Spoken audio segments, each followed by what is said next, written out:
Yo, what's up guys, Motopits TV. Ngayon maggagawa tayo ng DIY baso, no, para sa stock shock natin. Applicable to sa lahat, no, universal, kasi yung stock shock is contento na ako doon, and magsasakay kasi ako ng malalaki.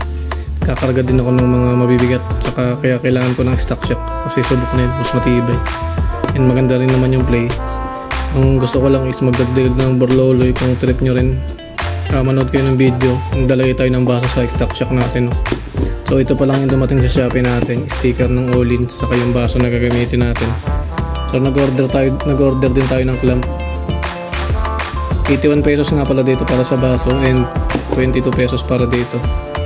And yung clamp is nasa around 100 lang din, bali 200 din yung nagastos natin lahat. Ikabit muna natin tong sticker ng Olins dito. Ito yung napili kong brand kasi mamahaling brand ng suspension to eh. Nasa inyo yan kung anong gusto nyo ilagay. Ikabit muna natin.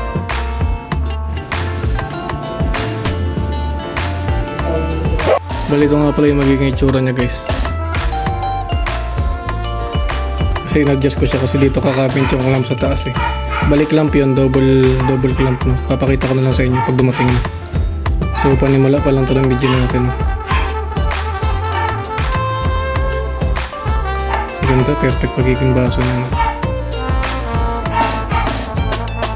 Ito medyo in-adjust ko siya sa baba para maganda tignan, para pag gaganyan sa kanya. Olins talaga, no. Bali ito na nga pala yung clamp natin guys, no. Bali ito yung baso. May binili ko din ng yung sticker niya na Olins, no. Parang Olins yung brand niya. Mahal. Yan, bali kaklamp natin sa doon. Itong kabilang side is para sa clamp ng shock naman natin ng stock, no.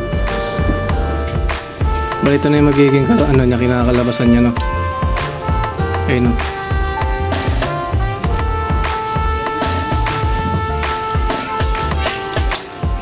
Pwede rin sana dito sa taas eh, pero mas bagay siya dito sa baba. Ito na lang.